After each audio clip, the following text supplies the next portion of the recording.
What would you do if you were kicked out of your own birthday party by the people you trusted the most? That's the question that haunted me as I stood outside the front door of my apartment, clutching my purse tightly, staring at the cold, uninviting streetlights. My birthday, a day that should have been filled with joy, cake, and laughter, had instead turned into the worst night of my life. It started like any other birthday. I had planned everything meticulously. The decorations were up, the music playlist was ready, and the menu was set for my closest friends and family. I was ready for a night of fun, laughter, and love. But by the time the clock struck 8 p.m., everything fell apart. I had invited everyone I cared about, my mom, my sister, my closest friends. It was supposed to be a celebration of me, of everything I'd gone through over the past year. I had recently turned 25, which was supposed to mark the beginning of something new. I was finally starting to feel like I was getting my life together after the mess of a breakup that had nearly torn me apart.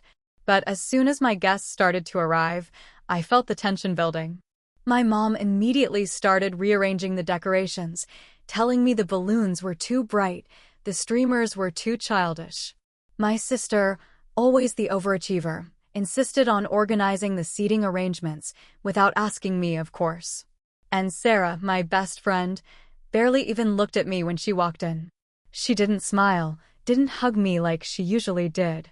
She just muttered a quick, "Happy birthday," and went straight to the corner, glued to her phone. Something was off, but I couldn't put my finger on it. I tried to brush it off at first, thinking maybe I was just being overly sensitive. But as the night went on, the cracks started to show. I overheard my mom telling my sister that I'd changed since the breakup, that I wasn't the same girl she once knew. And then, my sister, without a hint of remorse, whispered something to a mutual friend about how I wasn't living up to my potential. I thought I was going crazy. But then, things went from bad to worse. I had planned a fun little surprise, a cake with my name on it, decorated with my favorite flowers, just like I wanted. But when they brought it out, my mom's face turned pale and she shot me a look of disapproval. "It's just too much, Emily," she muttered under her breath. "Don't you think it's a bit over the top?" I froze. It was my birthday. My damn birthday. But instead of the warm, loving atmosphere I'd hoped for, all I could feel was criticism and judgment coming at me from every direction.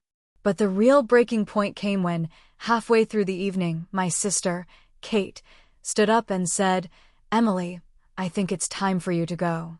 You've been acting weird all night, and frankly, we're all getting tired of it." I couldn't believe it. In front of everyone, my friends, my family, she just told me to leave. "What do you mean go?" I asked, my voice shaking. "This is my birthday. I'm not going anywhere." "You're acting childish, Emily," Kate continued, her tone sharp. "We're all trying to have a good time, and you're making everything about you." The words hit me like a punch to the stomach. I couldn't breathe, couldn't think straight.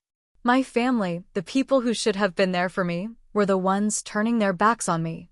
Without even thinking, I grabbed my purse, ran out of the apartment, and slammed the door behind me.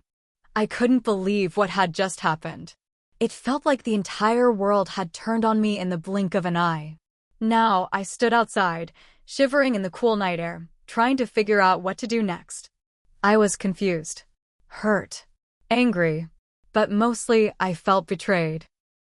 I had worked so hard to get through the tough times of the past year, and this was supposed to be my moment to celebrate.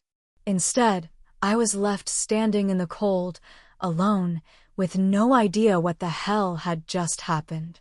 But here's the thing, I wasn't going to let this define me. I wasn't going to let them have the last laugh. In that moment, a new idea formed in my mind. If they thought they could push me around, they had another thing coming. I had a plan. A little revenge. Not the kind where you scream and shout, but something clever, something that would show them just how far I'd come. They might have kicked me out of my own birthday party, but they hadn't won. I took a deep breath and wiped the tears away, my mind already racing. I'll show them. I'll make them regret this. I just need to be patient and bide my time. But first, before I could do anything, I had to regroup. I needed to find a way to cool down, to think this through. And maybe, just maybe, I could turn this disaster into the best story I'd ever tell. So, here I am, sitting in my car outside the apartment building, my phone buzzing with text messages and missed calls. I ignored them all. I didn't need to hear what they had to say right now. What I needed was a plan. What would you do if you were in my shoes? Would you walk away and forget the night ever happened? Or would you do what I did? I'm not proud of what happened next, but it was the only way I knew how to get even. I had a few tricks up my sleeve, and the first one was simple: freeze their cards and watch the chaos unfold. Hit subscribe and leave a comment with where you're watching from. This story might just spark a new beginning. What's one thing that always pushes you forward, even when things get tough? It's funny how life has a way of sneaking up on you, isn't it? You think you have it all figured out, and then everything gets thrown into disarray. But that's what happens when you grow up in a family like mine, a family full of expectations, judgments, and unspoken rules that no one ever told me about until I was already deep into adulthood. My name is Emily Miller. I'm 25 years old, and if I'm being honest, I still feel like I'm figuring this whole life thing out. My family always expected me to have it all together, to follow the path that they laid out for me without question. But I've never really fit into that mold. I'm not the type to play it safe, and I've always had a knack for doing things my own way, even when that means disappointing people along the way. I was raised in a small town where everyone knew everyone else's business. My parents were the kind of people who never rocked the boat. My mom, Karen, was the picture of what people expected a mother to be. Nurturing, organized, always putting everyone else first. She'd bake cookies for the neighbors, host the PTA meetings, and volunteer at church. But despite all that, there was an unspoken pressure that came with being her daughter. She was perfection embodied, and I always felt like I was trying to live up to a standard that was impossible to reach. Then there was my sister, Kate. She was 3 years older than me, and from the very beginning, it seemed like she had everything I didn't. She was the golden child. Beautiful, confident, intelligent.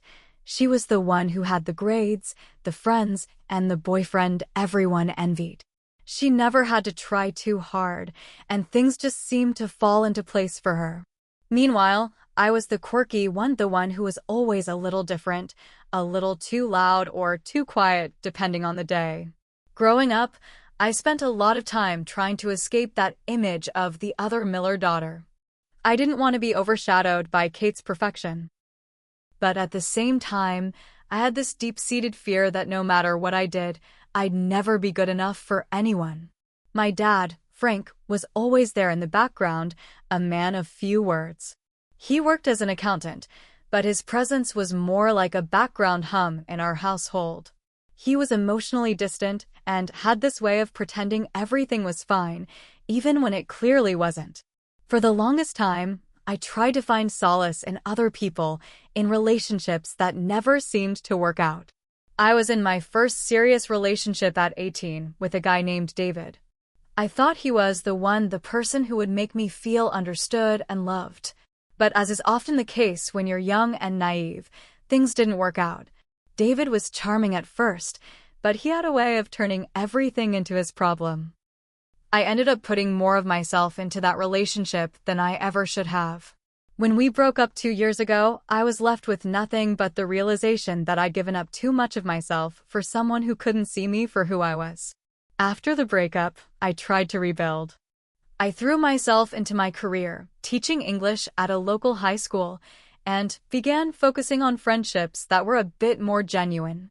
Sarah, my best friend, was one of the only constants in my life at that point. She'd been by my side through the worst of my breakup, and I thought we had a bond that was unshakable. But lately, things had started to feel different between us. It was subtle at first. The way she'd smile but never really reach out for a hug like she used to. The way she'd cancel plans last minute, but still manage to show up for everyone else. I could feel the distance growing between us, and I hated it. Sarah and I had been through everything together, and now I wasn't sure where we stood anymore. As for my family, I don't think I could have had a more complicated relationship with them if I tried. My mom wanted me to follow her footsteps, but I just wasn't made for that kind of life. She always tried to nudge me toward a more traditional role, a nice boyfriend, a stable job, maybe even a few kids. But I wasn't ready for any of that. I wanted something different. I wanted to make my own way, to take risks and carve out a future that wasn't just dictated by other people's expectations. And that's where the conflict started. My family, especially my mom, couldn't understand why I didn't want what they thought was best for me.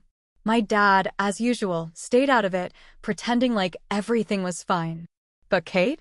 She didn't have time for my new age ideas about living life. She thought I was being childish. She couldn't understand why I wasn't more like her. Perfect, in control, and totally together. By the time my 25th birthday rolled around, I thought maybe I could finally show my family and friends that I was more than just the awkward younger sister or the girl who didn't have her life together. I wanted to prove that I was someone who could stand on her own, someone who wasn't afraid to step outside of the mold. I thought this birthday, this celebration, would be the moment I could show everyone, including myself, that I was ready to take control of my life. But what I didn't expect was the overwhelming pushback from the people I loved. It was as if the moment I decided to take a step in the direction of what I wanted, they were all there to push me back. That's when the plan started forming.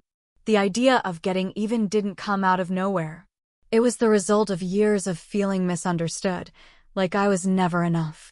But I wasn't just going to sit there and take it anymore. I'd had enough. So, when my birthday turned into a nightmare, I knew that it was time to show them who I really was, not just the quiet, compliant daughter, but someone who would stand up for herself, even if it meant stirring the pot. It wasn't about the party anymore.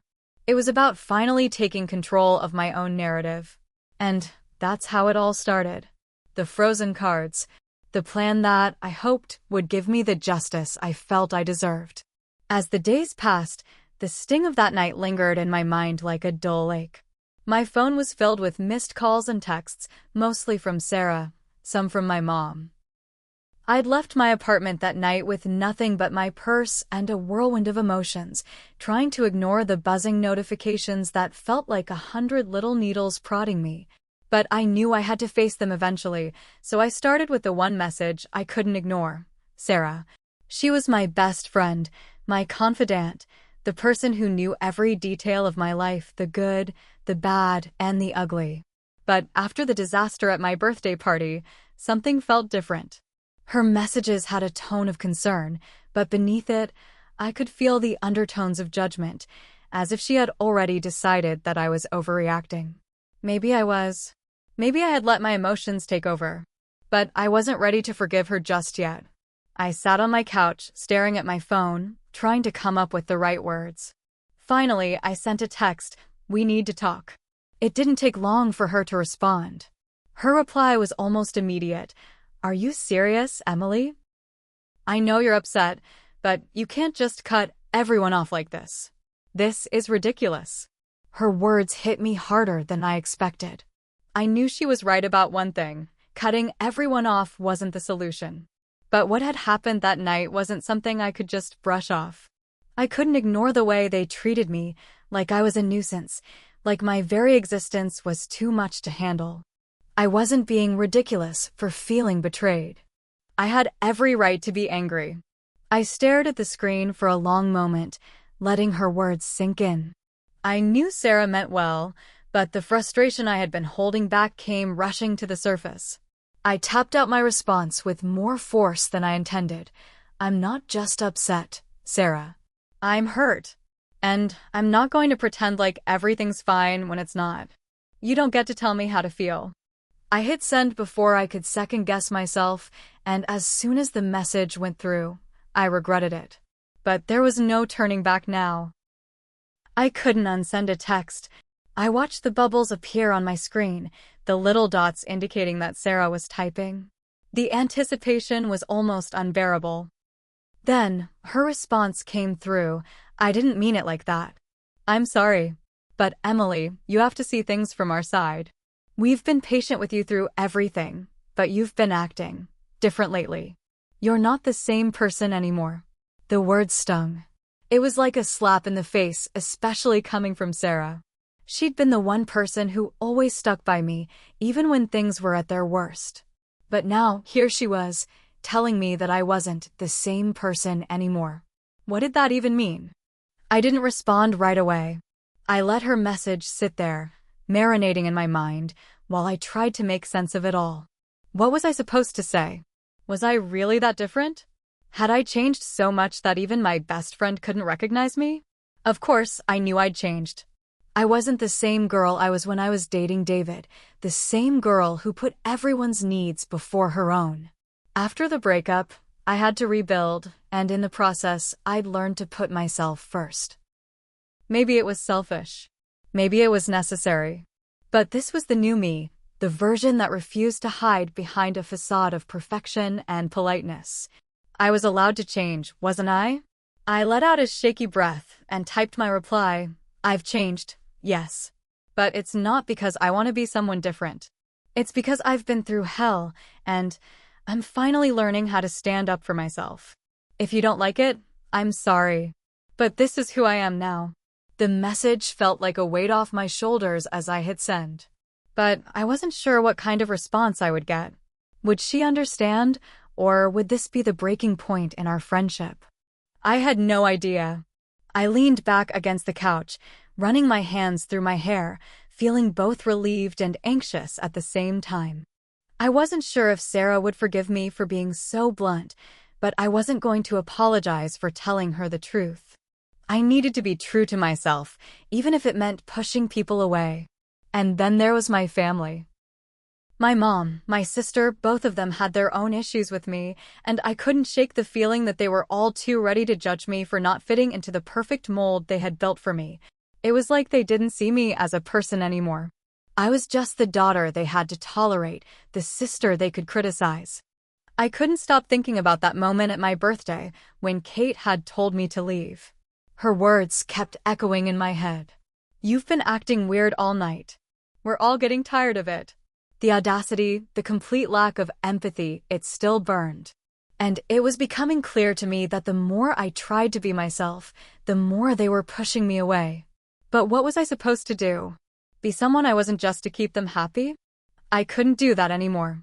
Not after everything I'd been through. I was done pretending.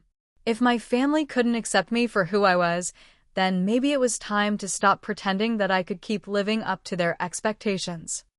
It was like I was standing at the edge of something. I didn't know what the future held, but I felt like I had to make a choice. I could either keep trying to fix things, keep begging for their approval, or I could take matters into my own hands. I was done waiting for their validation. I had my own life to live now, and if they didn't want to be part of it, that was their choice. It was clear that everything was falling apart. The conflict with Sarah, the tension with my family, it was all bubbling to the surface. And yet, as everything started to unravel, a strange sense of power surged within me. For the first time in a long time, I wasn't waiting for someone to tell me what to do. I was going to take control of my own story, even if it meant breaking a few hearts along the way. But that was the thing, wasn't it? Sometimes, you have to break a few things to rebuild something stronger. I wasn't ready to make peace with them yet. Not after everything they had done. But I was ready to make them feel the same pain they'd caused me. And that's when I came up with the plan that would change everything. The next few days were a whirlwind of emotions. I could feel the tension mounting, not just between me and my family, but inside myself. The anger I'd been holding back for so long now seemed to be a constant buzz in the back of my mind. I wasn't sure what the next step would be, but one thing was certain: I was done playing the role of the dutiful daughter, the quiet one who didn't stir the pot. It wasn't just about proving a point anymore. It was about taking control of my life. Every fiber of my being was telling me to stand firm, to show them that I wouldn't bend to their expectations. But there was a nagging voice in my head, reminding me of the consequences. The more I thought about it, the clearer my plan became. It was brilliant, in a way. It was like a slow burn, building up until it would inevitably explode. But I had no doubt in my mind that this was the way to get my message across. To make them feel the way I felt all these years, ignored, unheard, and unimportant. It started with the cards. The night before my birthday, as I was sitting at home, stewing in my thoughts, I remembered something. Something small but significant. The cards. Every year, without fail, my mom, my sister, and a few of my family members would give me cards. Beautifully designed ones, some sentimental, others comically exaggerated, but always with money or gift cards inside. It was a tradition. A way of showing love, or at least that's how it was supposed to feel. But after everything that had happened at the party, after the way they'd all treated me, I realized something. I didn't want their money. I didn't want their insincere gestures. And most of all, I didn't want to just pretend that everything was okay. So I came up with a plan, a petty one, perhaps, but one that felt like a cathartic release. I would freeze their cards. It seemed ridiculous at first, but as the idea took root, it felt almost genius. I could imagine the look on their faces when they tried to open those cards. The ridiculousness of it all would be a message in itself. This was the kind of thing that would get their attention. They'd try to use their gift cards and find that they were useless, locked inside the ice, unable to be redeemed. It would be a petty, childish act, yes, but it would also be something they couldn't ignore. The next morning, I bought a few large plastic containers and carefully placed the cards inside, one by one, sealing them up. I made sure to cover each card with enough water to freeze them solid. I didn't want anything to thaw before I was ready. I wanted them to feel the inconvenience, the absurdity, and maybe, just maybe, the pain of how I felt. It was strange, but it felt freeing to take this kind of control over the situation. I was no longer the girl they could walk all over, the one they could ignore or dismiss with a wave of the hand. They would remember this moment. They would remember my birthday, not as the day I was supposed to be grateful, but as the day I made them face what they had put me through. I spent the rest of the day in a quiet, almost manic focus, preparing for the fallout. I didn't want to be there when it all went down. I needed space. I needed time to think. But mostly, I needed distance from the people who had, once again, shown me that no matter how hard I tried, they would never see me the way I wanted them to. By the time evening came, I'd done it. The cards were frozen solid in their blocks of ice, sitting in my freezer like tiny, frozen monuments to my frustration.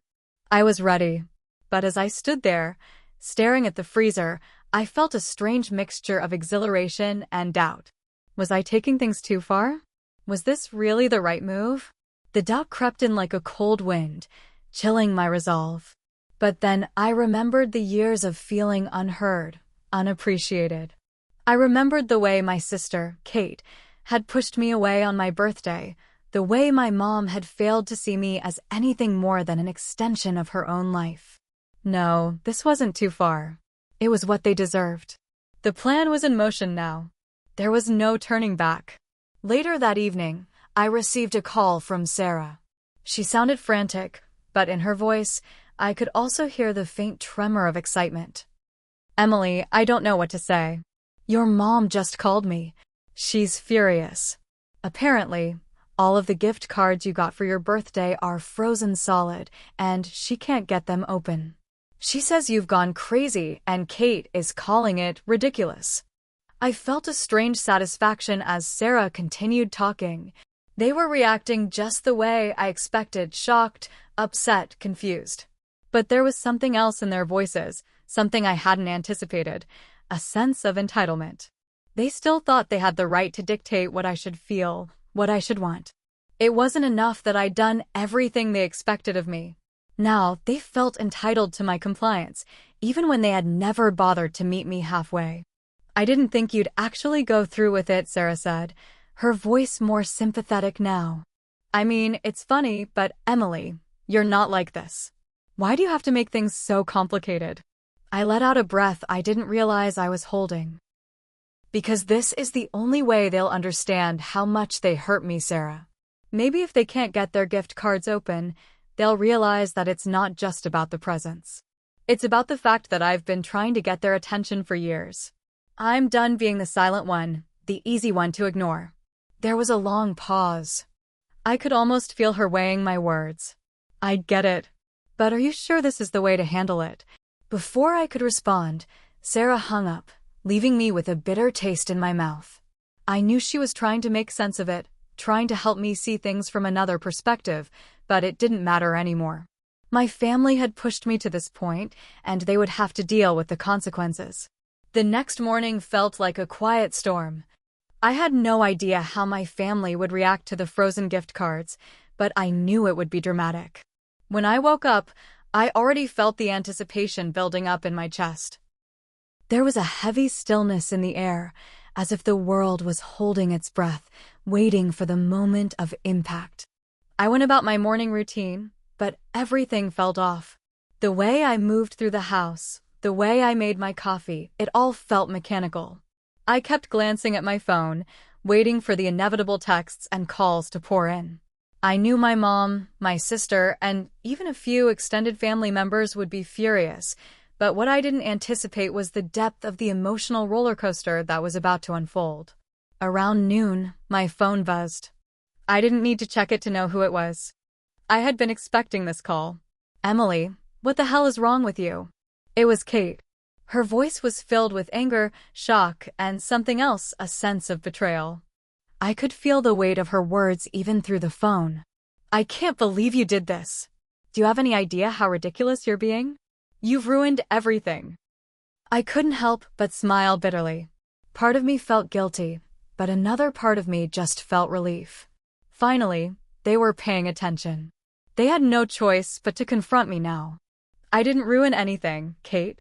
I just made you see things for what they are," I said, trying to keep my voice steady. "Maybe now you'll understand how it feels to be ignored. To be treated like you don't matter. Maybe you'll finally get it." There was a long pause on the other end of the line. I could almost hear Kate trying to process what I had said. Then came the words I'd been waiting for. "You've gone too far, Emily. This isn't the way to get what you want. You don't act like this, and you don't make us feel guilty for being upset with you." Her words felt like a slap in the face. For years, I had lived under the pressure of their expectations, never allowed to speak my mind, always expected to smile and go along with whatever they wanted. But now that I was finally standing up for myself, they couldn't handle it. The very act of asserting my own needs had shattered their carefully constructed image of me as the perfect, obedient daughter and sister. But the most painful part? The realization that Kate was still seeing me through that same lens, the one where I was supposed to remain calm and compliant, no matter how much I was hurting inside. "I don't need you to feel guilty for me," I said, my voice trembling. "I just need you to understand. To acknowledge that I'm not just your little sister, the one you can walk all over. I need you to see me as a person." Kate's tone shifted. There was no longer any anger, only a deep sense of disappointment. "You've changed, Emily. You're not the person I thought you were. I don't even recognize you anymore." I felt a lump form in my throat. There it was again, that familiar feeling of being pushed aside. No matter what I did, I couldn't seem to break free of the mold they had cast me in. I wasn't allowed to be angry, to be hurt, to be anything but what they expected me to be. "Maybe that's the point, Kate," I said softly. "Maybe I'm not the person you thought I was. Maybe I'm finally becoming the person I'm meant to be, even if it's not the version you want." The silence on the other end of the line stretched for what felt like an eternity. Then, Kate spoke again, her voice quieter now, almost resigned. "I don't know how to fix this, Em. I really don't. But you've got to know.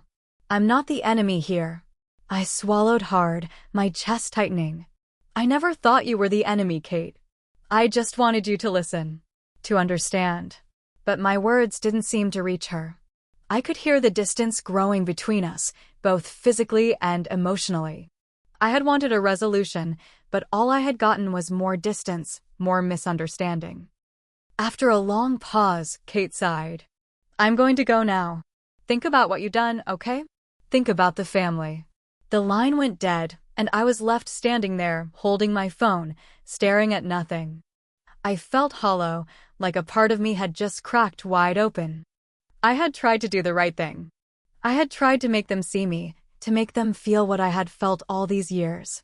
But the price had been higher than I ever imagined. I couldn't help but replay the conversation in my mind over and over again. Had I really gone too far? Was it too late to go back? I knew I couldn't undo what I had done, but now I wasn't so sure about what I wanted anymore.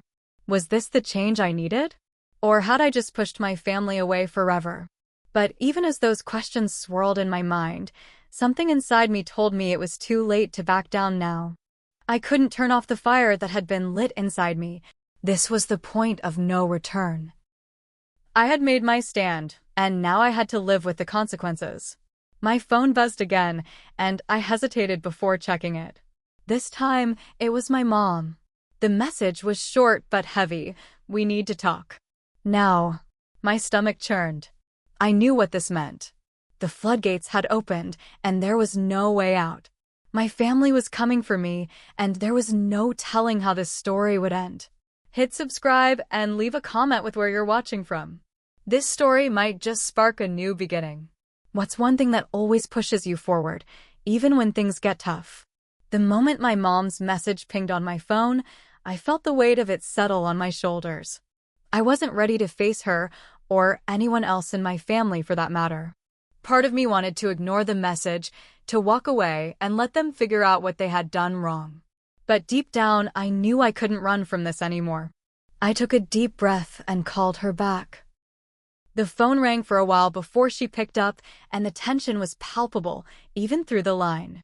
"Emily," my mom said, her voice firm but tinged with something I couldn't quite place. Maybe concern, maybe frustration.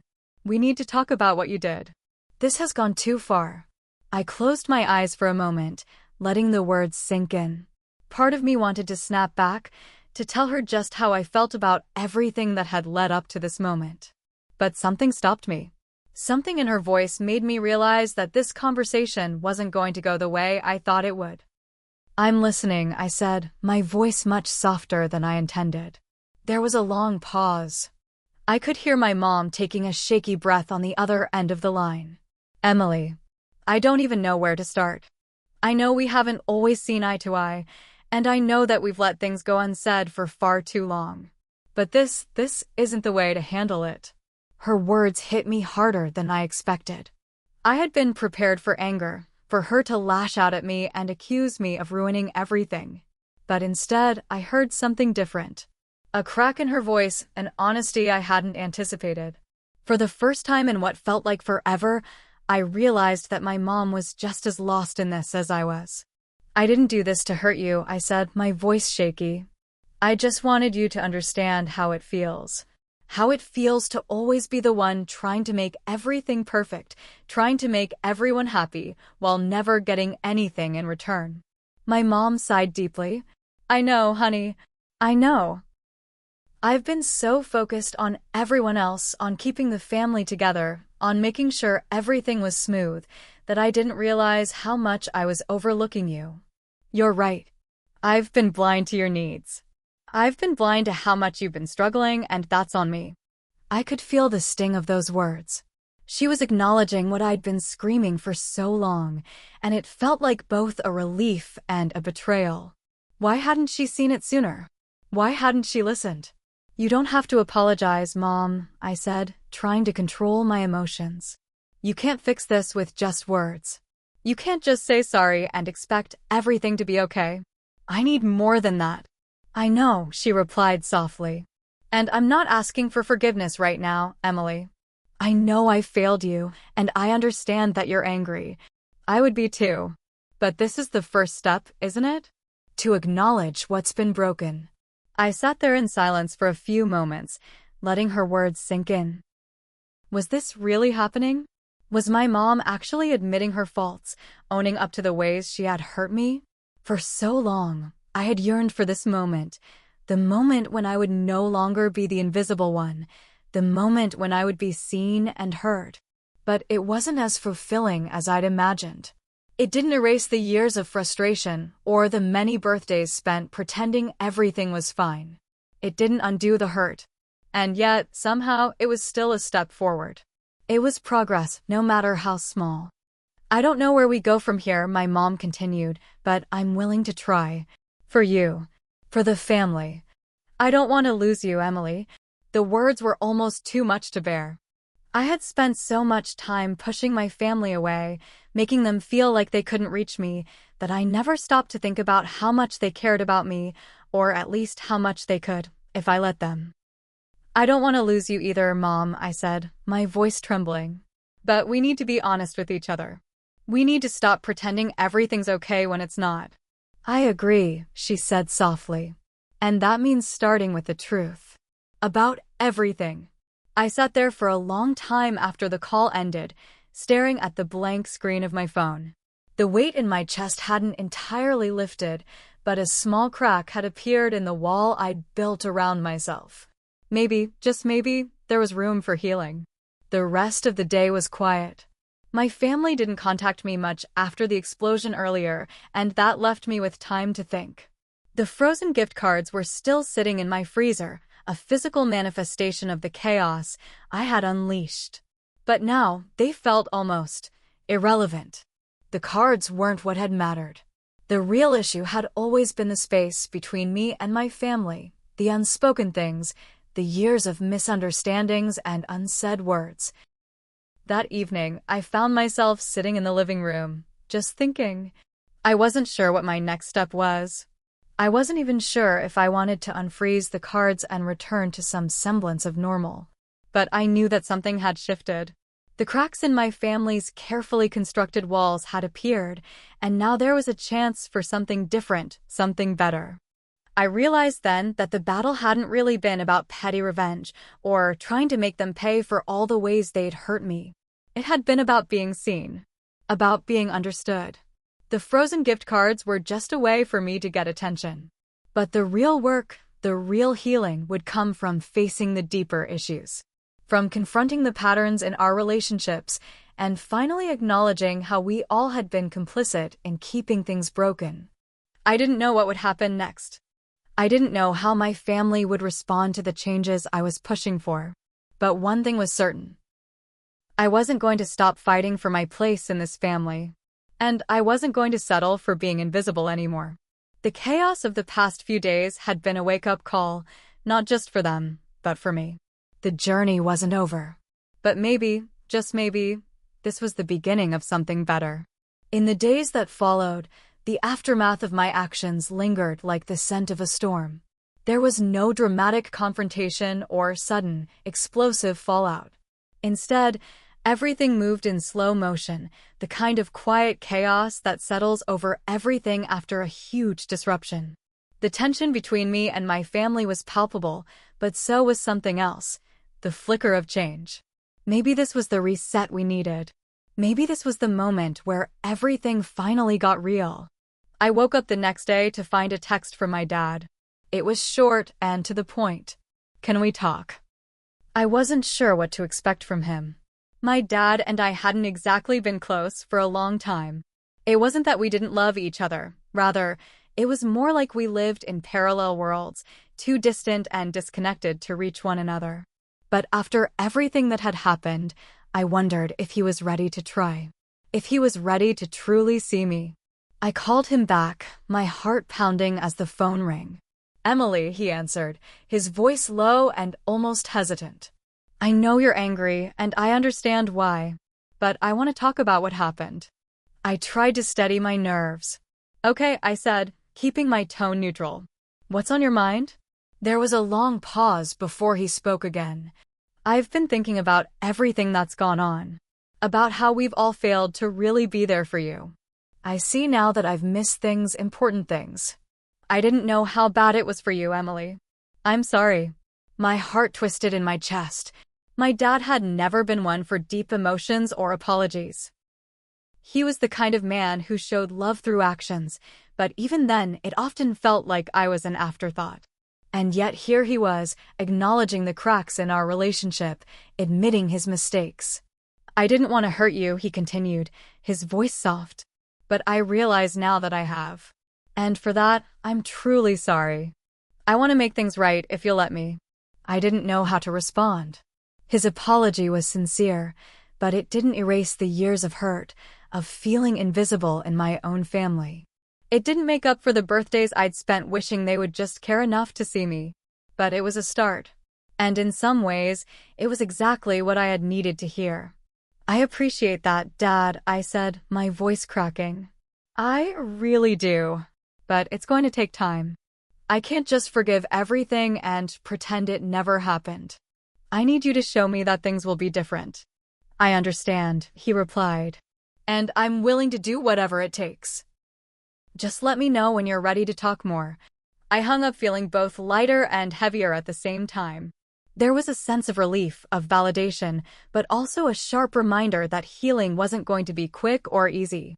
This was just the beginning, and the path forward wasn't clear. Later that afternoon, I got a message from Kate.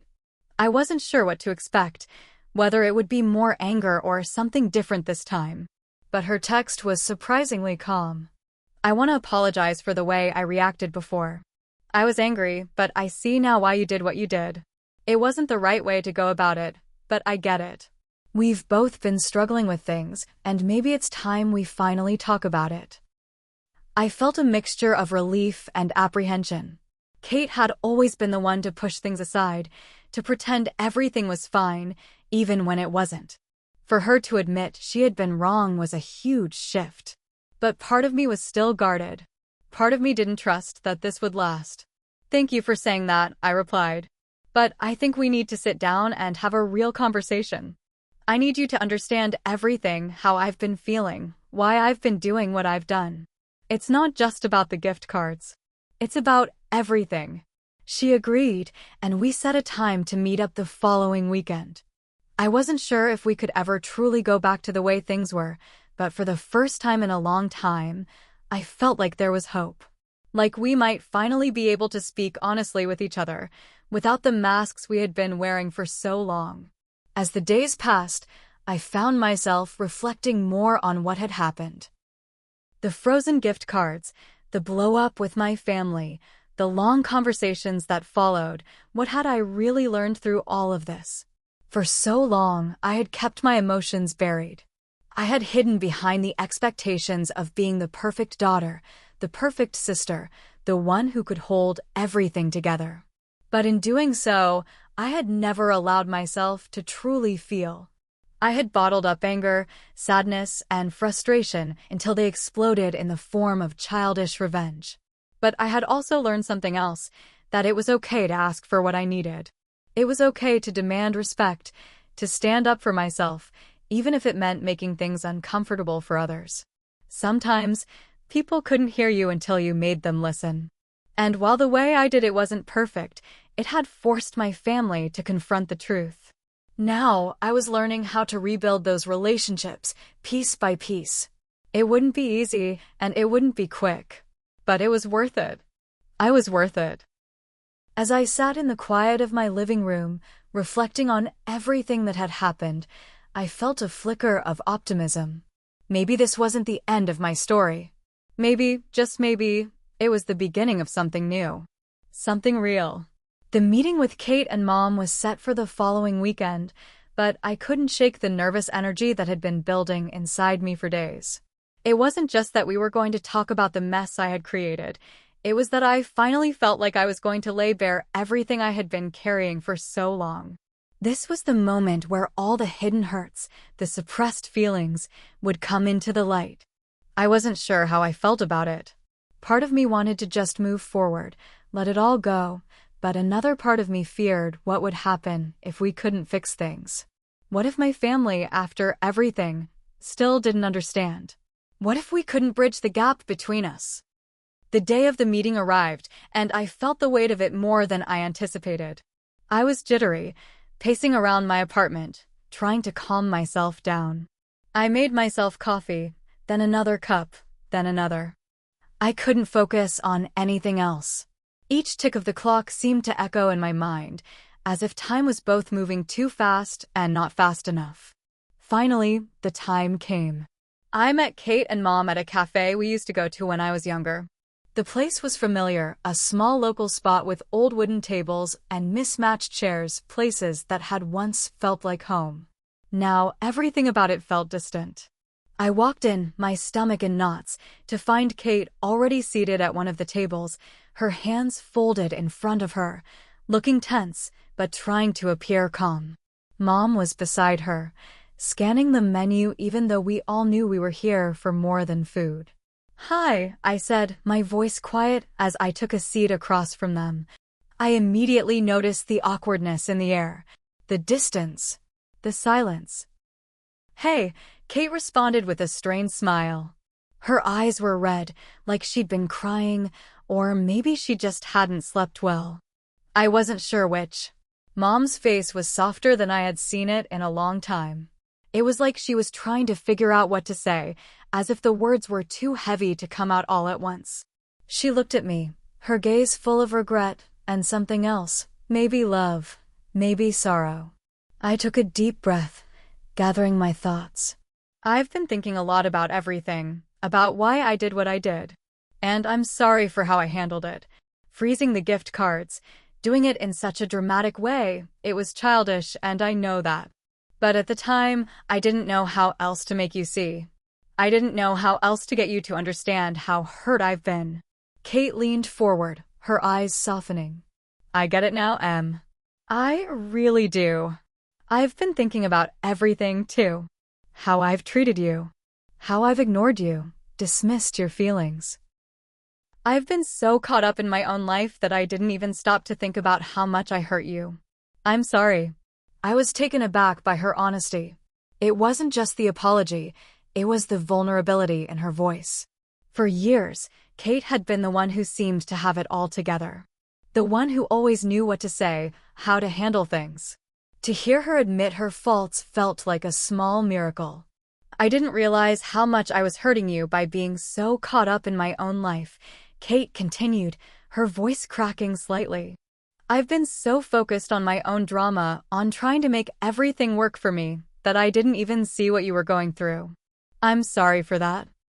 I nodded slowly, feeling the weight of her words. It wasn't easy to admit when you'd messed up, especially when you hadn't even realized the damage you were doing. It was hard to hear, but it was also something I needed to hear. Mom finally spoke, her voice trembling. Emily, I've been thinking about this too. I failed you. I didn't see you. Not the way I should have. I didn't listen to you when you were trying to tell me how you felt. And I'm sorry. I never wanted to hurt you, but I did. And I know I can't take that back. Her words cut deep, but they also brought some comfort. It was the first time I could remember Mom actually acknowledging her shortcomings as a mother, something she had never done before. For her to admit that she hadn't been the parent I needed, that was huge. It was everything I had wanted to hear, but it still felt like it wasn't enough. I know we can't change the past, I said, my voice thick with emotion. But I need to know that we're all willing to make the effort to change the future. I need to know that this honesty, this openness isn't just a one-time thing. We're willing, Mom said firmly.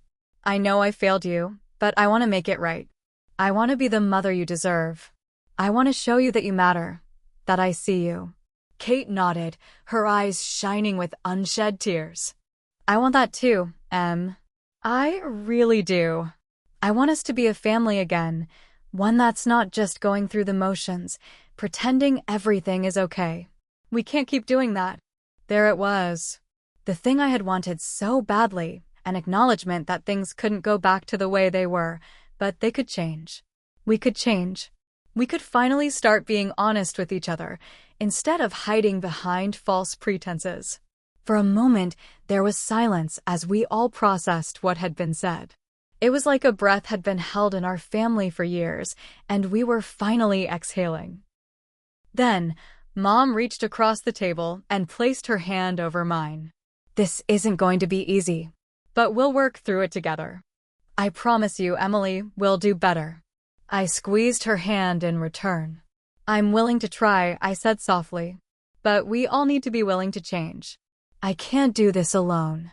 And for the first time in a long while, I felt something I hadn't allowed myself to feel in years. Hope. Hope that maybe, just maybe, this could be the beginning of something better. The days following our meeting were quieter than I expected, but in the best possible way. There was no immediate explosion of emotions, no sudden outpouring of anger or resentment. Instead, there was a calm, a subtle but profound shift in how we interacted with each other. It was like we had started a new chapter, one where we could finally face the truth of what had been left unsaid for so long. It wasn't easy. I won't lie. Every conversation felt delicate, like we were walking on thin ice, carefully navigating the cracks that had formed in our relationship. But there was also a newfound sense of understanding. No one was pretending anymore. We were all showing up for the hard work, even when it hurt. I spent the following week doing what I could to rebuild the bridges I had burned, not just with my family, but with myself. It felt like a strange sort of reckoning, an honest examination of my own flaws. I had spent so much time being angry at them for not seeing me, but in truth, I had been just as blind. I had never truly communicated what I needed from them. Instead, I had bottled everything up until it exploded in the most dramatic way possible. Kate reached out more than I expected. At first, it was small things, text to check in, a call to catch up on life. But as the days passed, those small gestures grew into something deeper. She started to open up more, sharing pieces of herself I had never known. Her struggles, her fears, the parts of her life that she had always kept hidden behind a smile. It was like I was seeing a new side of her, one that had been buried beneath her own walls. One afternoon, she invited me out for lunch. We went to a small diner we used to visit when we were younger, a place that always made us laugh because the food was terrible but the company was great. As we sat in the booth, Kate glanced at me, her eyes serious. "I've been thinking," she began, her fingers tracing the edge of her coffee cup.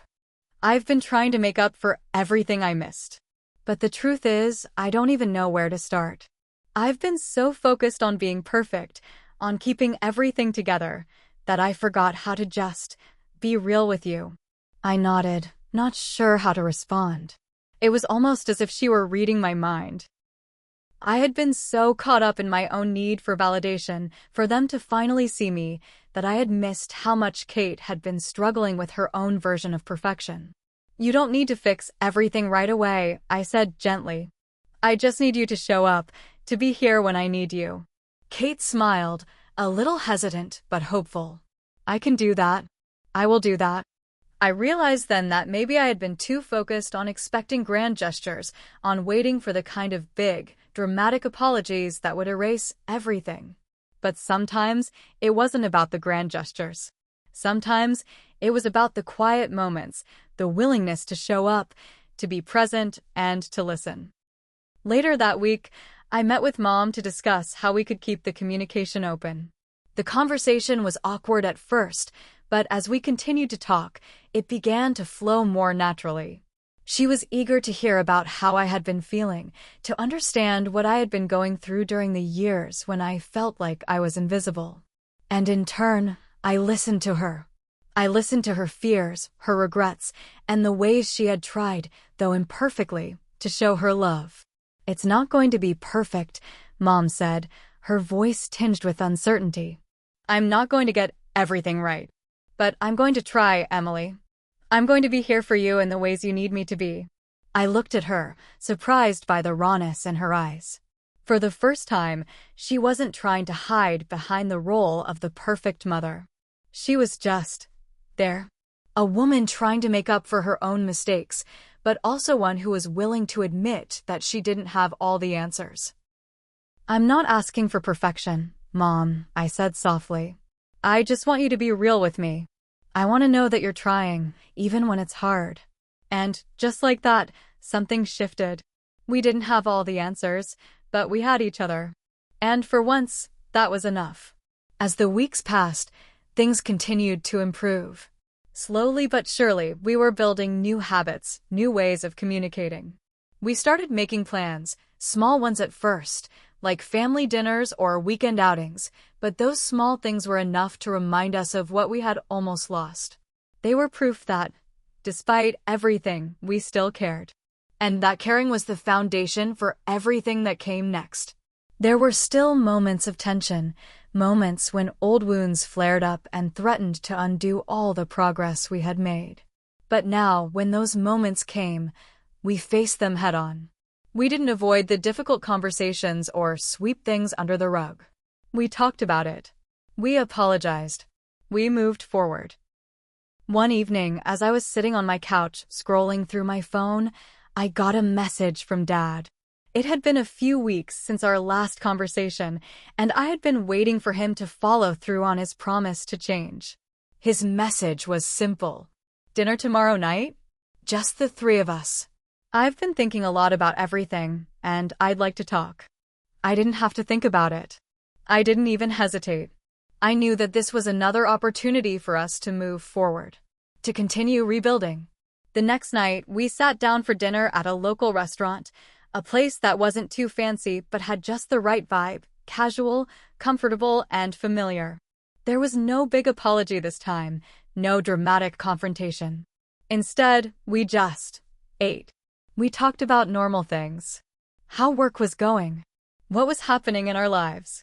But there was something different in the air, a subtle shift that told me things were changing for the better. After dinner, as we stood outside the restaurant, Dad turned to me. I know I've messed up, Em. I know I can't undo the past, but I'm here. And I'm going to keep trying. For you. I smiled, a tear slipping down my cheek, but this time, it wasn't from anger or sadness. It was from something else, something soft, something hopeful. I know, I said, my voice steady. I know you are. And for the first time in a long time, I believed it. It was strange, the way life seemed to settle after that conversation with Dad. It was like the weight that had been hanging over us for so long was finally lifting, little by little.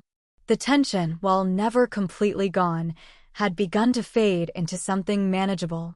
It wasn't all fixed, and I knew that there were still many challenges ahead, but for the first time in what felt like forever, we were moving forward, not just with the idea of mending our relationship, but actually doing it. Things between Kate and I were different, too. As time passed, we didn't just go back to being the same people we were before the fallout. It wasn't like we could just pick up where we left off. Instead, we had to build something new, something stronger. I didn't expect her to be perfect, and I didn't expect myself to be perfect either. We were still figuring out how to navigate this new version of our relationship, but there was a mutual understanding now that hadn't been there before. The small things mattered. The way she would check in with me every morning to make sure I was okay, the random text messages that had nothing to do with anything important, but everything to do with reconnecting. Saw this and thought of you, they would say, accompanied by a meme or a funny story she knew would make me laugh. Those little things started to feel like the glue that was holding us together. We weren't fixing the past in a perfect way, but we were actively working on it, bit by bit. Mom and I started having deeper conversations too. We were learning to trust each other again, but this time it felt different. I wasn't seeking her approval the way I used to, and she wasn't trying to manage my emotions anymore. We were simply talking about the past, yes, but more often about the present and what we wanted for the future. It was refreshing in a way I hadn't expected. But there were still moments of doubt, especially in the quiet hours of the evening when I was alone with my thoughts. The question always lingered, is this enough? I couldn't help but wonder if we were merely putting a bandage on a much deeper wound. What if we couldn't fix everything? What if this was all a temporary fix, and we'd slip back into old habits sooner or later? There were days when I felt like I had gained something, a renewed sense of connection, maybe, but then other days, I would feel a pang of fear. The old habits, the old patterns, crept up on me without warning. One afternoon, I found myself at the park, sitting on a bench, watching people walk by with their families. A mother holding her child's hand, a father tossing a ball to his son. It felt so ordinary, but in the midst of all this normalcy, I found myself questioning my own idea of family. Had I been looking for something that didn't exist? Had I been so focused on getting everything right that I forgot how to appreciate the moments when things were good, even if they weren't perfect? As I sat there, lost in thought, my phone buzzed. It was a message from Kate. "Hey, I know it's been a little weird lately, but I just wanted to remind you that I'm here. No matter what. Always." I stared at the message for a few seconds, a small smile creeping up on my face. I didn't have all the answers, and I wasn't sure what the future held, but in that moment, I realized something important. Things didn't have to be perfect to be worth it. We didn't have to fix everything overnight. We just had to keep showing up, keep trying. Later that evening, I was sitting at the kitchen table, absent-mindedly scrolling through my phone, when Mom walked in. She had a gentle smile on her face, and I could tell she was trying to approach me carefully. The tension of the past still lingered in the air, but we were starting to find our way through it. "You okay?" she asked softly, taking a seat across from me. I glanced up, meeting her eyes, and for the first time in a long while, I felt like I wasn't carrying the world on my shoulders. "Yeah," I said, a little surprised by the honesty in my voice. "I think I'm okay." She smiled, the kind of smile that made her look years younger. "Good. You deserve that." I swallowed hard, the weight of everything we had gone through suddenly feeling lighter. "I'm trying, Mom. I really am." "I know you are," she said. "And I'm proud of you. I'm proud of how far you've come." I wasn't sure I believed her completely at that moment, but I appreciated it. I appreciated her honesty and the fact that she wasn't trying to give me empty words of comfort. She was speaking from the heart. The conversation drifted into other things. Small talk about work, about the weather, and about life in general. It wasn't groundbreaking, but it was something we hadn't been able to do in a long time, just talk. As if everything was okay, even if it wasn't all fixed. We were moving forward, together, one step at a time. That night, as I climbed into bed, I felt a sense of peace I hadn't felt in years. It wasn't the peace of everything being perfect, because I knew better than that. It was the peace of knowing that no matter how messy things had been, I was finally allowing myself to heal. I was letting go of the anger and disappointment that had kept me stuck for so long. And then, the next morning, I woke up to a surprise. A small package was waiting on my doorstep. It was from Kate. I opened it, and inside was a simple note that read, "One step at a time, right? Let's do this." There, at the bottom of the box, was a small keychain shaped like a heart, with the words "Always here." I smiled, holding the keychain in my hand. It wasn't a grand gesture. It wasn't a grand apology. But it was enough. It was a promise, a reminder that we were in this together, no matter how long the road was. And that, I realized, was exactly what I had been searching for all along. Time had a funny way of moving forward, didn't it? One minute, you're stuck in a loop, fighting the same battles, and the next, you're looking back and realizing how far you've come. I had spent years waiting for the perfect moment to fix everything, waiting for some grand solution to make it all right. But as it turned out, the answers weren't in some monumental event or dramatic shift. The answers were in the quiet, steady work, the small gestures, the forgiveness, the willingness to show up even when things were hard. But as much as we'd healed, there was still one more hurdle we had to face.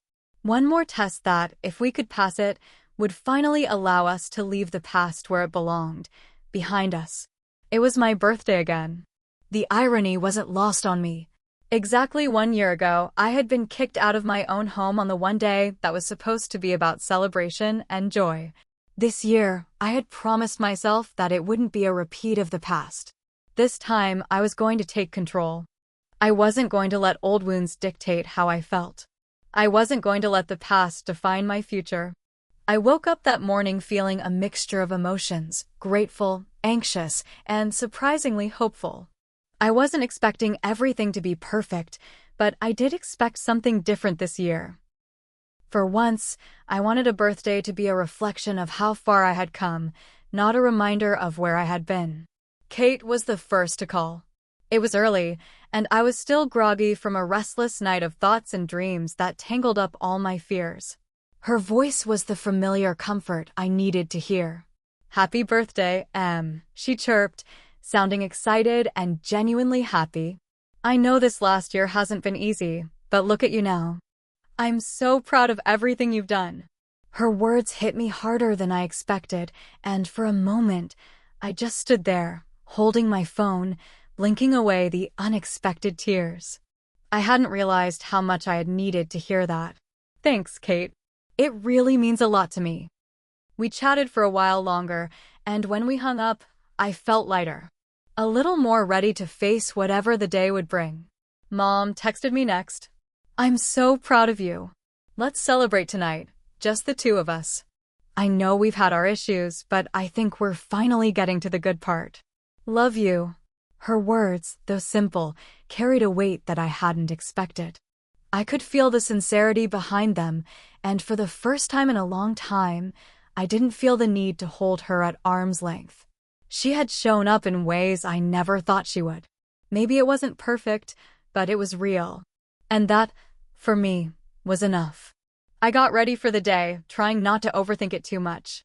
I wasn't expecting some grand gesture of love and affection, but I did want to be surrounded by people who truly cared.